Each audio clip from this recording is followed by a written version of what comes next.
జనవరి 1వ తారీఖు అడుగు పెట్టింది మొదలుకొని ఈ రోజు వరకు ఎలాంటి వార్తలు వింటున్నారు మీరు? పచ్చగున్న దేశం ఎర్రగా తయారైపోలేదా?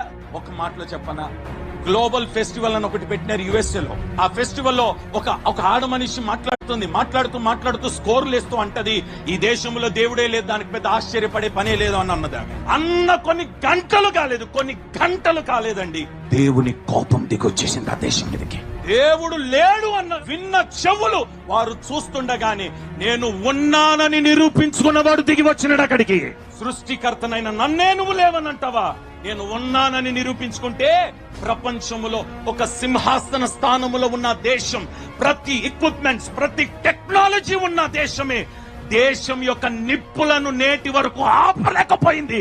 ఎందుకనంటే ఆ నిప్పును పంపించిన వాడు నరుడు కాదు, దేవుడు. నేనంటాను, ఏ టెక్నాలజీ నా దేవుని ముందు పనికిరాదు.